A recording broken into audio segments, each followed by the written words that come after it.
Hello my dear student, आप सभी का स्वागत है हमारे स्टडी चैनल पे। तो स्टूडेंट, मैं उम्मीद करता हूं कि आप लोग बहुत ही स्वस्थ होंगे, मस्त होंगे और आपकी तैयारी बिल्कुल अच्छे तरीके से चल रही होगी।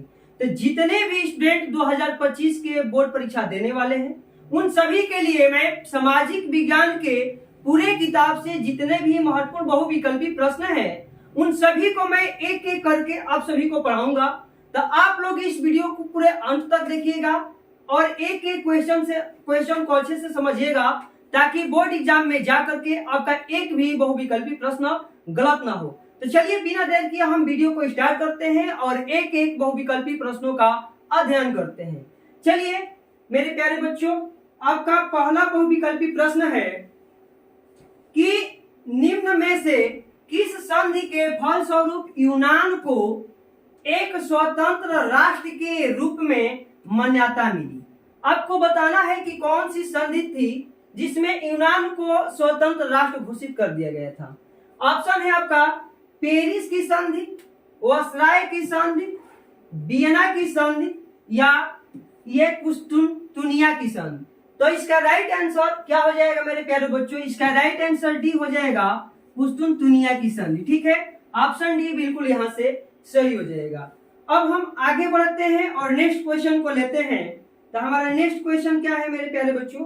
देखिए, नेक्स्ट क्वेश्चन है कि निम्न में से यह किसका कथन है कि जब फ्रांस छींकता है तो बाकी यूरोप को सर्दी एवं जुकाम हो जाता है। कौन कहा था कि फ्रांस जब छींकता है तो पूरे यूरोप को सर्दी और जुकाम हो जाता है? इसका ऑप्शन है मेटरनिक।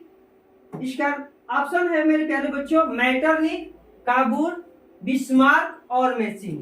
तो इसका राइट आंसर हो जाएगा कि मेटरनिक ने कहा था कि जब फ्रांस छींकता है तो पूरे यूरोप को सर्दी एवं जुकाम हो जाता है। आपका अगला क्वेश्चन है कि महात्मा गांधी ने असहयोग आंदोलन कब प्रारंभ किया था? ये बहुत इंपॉर्टेंट क्वेश्चन है सारे के सारे। ठीक है, पहला ऑप्शन है कि 1919 ईस्वी को, 1920 ईस्वी को, 1922 ईस्वी को और ऑप्शन डी है 1923 ईस्वी को। तो इसका राइट आंसर क्या हो जाएगा मेरे प्यारे बच्चों? महात्मा गांधी ने जो असहयोग आंदोलन किया था वो 1920 ईस्वी को किया था। ऑप्शन बी यहाँ से बिल्कुल सही हो जाएगा। चलिए अब आपका अगला क्वेश्चन है कि सविनय अवज्ञा आंदोलन की शुरुआत किस महत्वपूर्ण घटना के साथ हुई थी? सविनय अवज्ञा आंदोलन की शुरुआत किस महत्वपूर्ण घटना के साथ हुई थी? रॉलेट एक्ट, नमक कानून का आंदोलन, साइमन कमीशन के आगमन या जलियांवाला बाग हत्याकांड। तो देखिए, सविनय अवज्ञा आंदोलन की जो शुरुआत हुई थी वो नमक कानून को तोड़ करके हुई थी, यानी इस घटना के बाद ही हुई थी। तो ऑप्शन बी यहाँ से बिल्कुल आपका सही हो जाएगा। अब आपका अगला क्वेश्चन है मेरे प्यारे बच्चों कि 18वीं शताब्दी तक संसार के कौन कौन से देश सबसे धनी देश माने जाते थे? यानी 18वीं शताब्दी तक कौन से देशों को सबसे धनी देश की सूची में रखा गया था?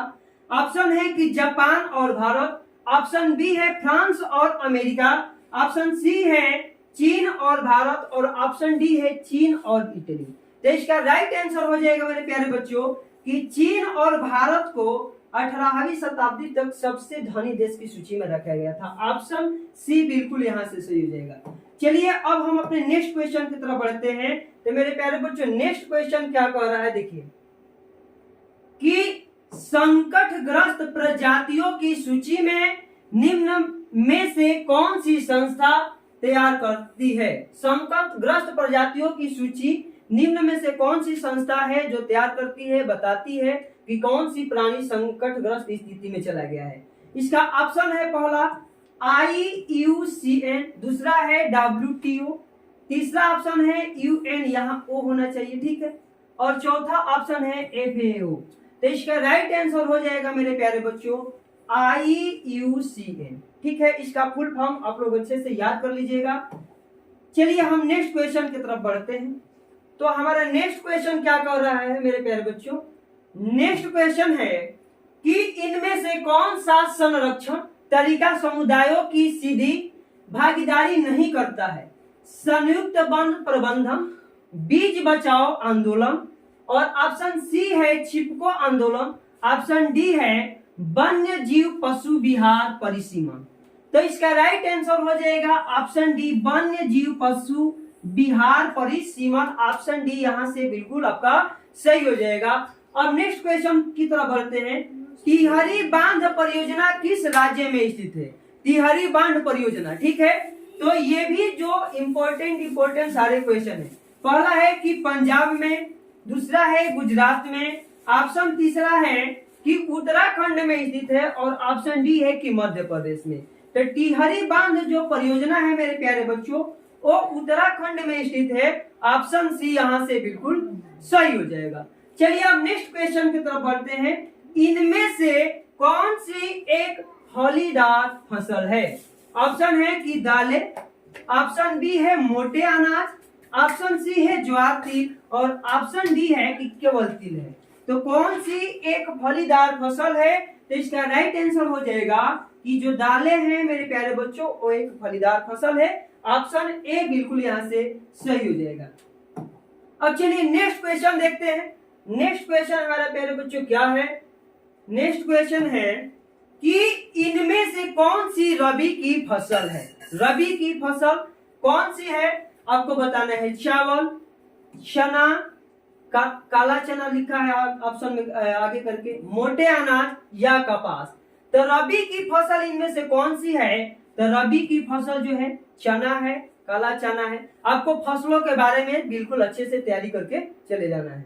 चलिए आपका नेक्स्ट क्वेश्चन है कि निम्नलिखित में से कौन सा परिवहन साधन वाहनांतरण हानियों तथा देरी को घटाता है? पहला है पाइपलाइन, दूसरा है रेल परिवहन, तीसरा ऑप्शन है सड़क परिवहन और चौथा ऑप्शन है जल परिवहन। तो इसका बहुत सारे बच्चे कहेंगे कि रेल परिवहन है, लेकिन इसका सबसे उपयुक्त ऑप्शन जो होगा वो होगा पाइपलाइन, यानी ऑप्शन ए बिल्कुल सही हो जाएगा। अब चलिए नेक्स्ट क्वेश्चन की तरफ बढ़ते हैं। तो मेरे प्यारे बच्चों नेक्स्ट क्वेश्चन क्या है? नेक्स्ट क्वेश्चन हमारा है कि बड़ी लाइन की चौड़ाई क्या होती है?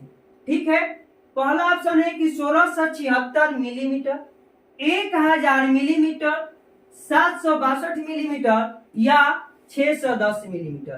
तो बड़ी लाइन की जो चौड़ाई होती है मेरे प्यारे बच्चों याद कर जाना है 1676 मिमी होती है। चलिए अब नेक्स्ट क्वेश्चन क्या है कि भारत का सबसे लंबा राष्ट्रीय राजमार्ग यानी कि नेशनल हाईवे एनएच कौन सा है? ऑप्शन है कि NH 44 यानी 44, NH 8 या NH 11 या NH 88। तो देखिए भारत का सबसे लंबा राष्ट्रीय राजमार्ग NH कौन सा है? तो इसका राइट आंसर हो जाएगा NH 44। ऑप्शन ए बिल्कुल सही हो जाएगा। आपका अगला क्वेश्चन है कि भारत में कुल कितने संघीय राज्य है? भारत में कुल कितने संघीय राज्य है? तो आपको राज्यों के बारे में डिटेल्स जानकारी रखनी है। पहला है कि 27 राज्य है, दूसरा है ऑप्शन की 28 राज्य है, ऑप्शन सी है कि 29 राज्य है और ऑप्शन डी है कि 30 राज्य है। तो भारत में संघीय राज्यों की जो अभी संख्या है वो 28 है। ऑप्शन बी यहाँ से बिल्कुल सही हो जाएगा। ठीक है मेरे प्यारे बच्चों, तो चलिए अब अगला क्वेश्चन देखते हैं। अगला क्वेश्चन है कि काले दस्ताने और बंधी मुठिया किसकी प्रतीक थी? जो काले दस्ताने थे एवं बंधी मुठिया थी वो किसकी प्रतीक थी? क्रोध की, शांति की, अश्वेत शक्ति की या खुशी की? तो जो काले दस्ताने और बंधी मुठिया थी वो थी मेरे प्यारे बच्चों अश्वेत शक्ति की, अश्वेत शक्ति की। आगे है कि अमेरिका सामाजिक विभाजन के कारण कौन थे? ऑप्शन ए है अमीर और गरीब, आधुनिक तथा रूढ़िवादी, ऑप्शन सी है कि श्वेत और अश्वेत और ऑप्शन डी है कि नॉन ऑफ दी। तो देखिए अमेरिका का जो सामाजिक विभाजन हुआ था वो हुआ था रंग भेद के आधार पर, यानी श्वेत और अश्वेत, काले और गोरे के आधार पर विभाजन किया गया था। तो ऑप्शन सी बिल्कुल सही हो जाएगा। अगला क्वेश्चन है कि लोकतंत्र की सबसे अच्छा तरीका क्या है? भाई लोकतंत्र की जो सबसे अच्छा तरीका होता है वो क्या होता है? कह रहे हैं कि विविधता को समाहित करना, विभिन्नता के प्रति सकारात्मक दृष्टिकोण रखना या समरूप समाज बनाने का प्रयास करना, या ऑप्शन डी है कि उपयुक्त सभी करना। तो देखिए लोकतंत्र की जो विशेषताएं होती है वो ऑप्शन ए बी सी यानी कि उपयुक्त सभी हो जाएगी। तो इसलिए हम उपयुक्त सभी को टिक करके चले आएंगे। चलिए अब नेक्स्ट क्वेश्चन की तरफ बढ़ते हैं प्यारे बच्चों। नेक्स्ट क्वेश्चन क्या है कि धर्मनिरपेक्ष राज्य में धर्म का कोई स्थान नहीं होता है। एक राष्ट्र एक धर्म में विश्वास रखा जाता है। केवल बहुसंख्यक वर्ग को धर्म की मान्यता होती है। या ऑप्शन डी कह रहा है कि सभी धर्मों को समानता मिलती है।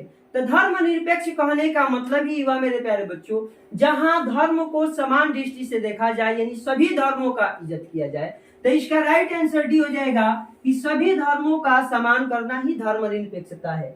आपका अगला क्वेश्चन है कि दबाव समूह सरकारी नीतियों को किस प्रकार प्रभावित करते हैं? संगठन द्वारा, एकजुटता द्वारा, या ऑप्शन डी है कि उन पर नियंत्रण करके, या ऑप्शन डी है कि नन ऑफ दीज। यहाँ सी को डी बोल देते। तो चलिए जो भी दबाव समूह है वो अपनी एकजुटता दिखा करके सरकारी नीतियों को प्रभावित करते हैं। ऑप्शन बी यहाँ से बिल्कुल सही हो जाएगा। अगला क्वेश्चन है कि लोकतंत्र की जड़ें किस प्रकार मजबूत होती है? ऑप्शन क्या क्या है कि परस्पर सामंजस्य द्वारा, जन विद्रोही गतिविधियों के द्वारा, जन आंदोलनों के द्वारा, या धरना प्रदर्शन के द्वारा। तो इसका राइट आंसर हो जाएगा कि जन आंदोलनों के द्वारा जो लोकतंत्र की जड़ें हैं वो मजबूत होती है, यानी कि ऑप्शन सी बिल्कुल यहाँ से सही हो जाएगा। चलिए अब नेक्स्ट क्वेश्चन देख लेते हैं मेरे प्यारे बच्चों। नेक्स्ट क्वेश्चन क्या है? आपका नेक्स्ट क्वेश्चन है कि निम्न में से कौन सा संगठन मानव विकास रिपोर्ट तैयार करता है? पहला ऑप्शन है कि अंतर्राष्ट्रीय मुद्रा कोष, यूएनडीपी, और तीसरा है कि विश्व बैंक, और चौथा ऑप्शन है संयुक्त राष्ट्र संघ। तो देखिए मानव विकास रिपोर्ट जो तैयार करता है वो यूएनडीपी तैयार करता है। ऑप्शन बी यहाँ से बिल्कुल सही हो जाएगा। अब आपका अगला क्वेश्चन है कि कौन सा क्षेत्र सबसे अधिक रोजगार देता है? प्राथमिक क्षेत्र, द्वितीय क्षेत्र, या तृतीय क्षेत्र, या नन ऑफ दीज नॉट। ठीक है, तो इसका राइट आंसर हो जाएगा कि प्राथमिक क्षेत्र जो है वो सबसे अधिक रोजगार देता है। तो ऑप्शन ए बिल्कुल यहाँ से सही हो जाएगा। तो प्यारे बच्चों ये थे कुछ सामाजिक विज्ञान के महत्वपूर्ण क्वेश्चन जिसे आपको अभी से तुरंत अच्छे तरीके से तैयारी करके चले जाना है ताकि बोर्ड एग्जाम में एक भी न छूटे।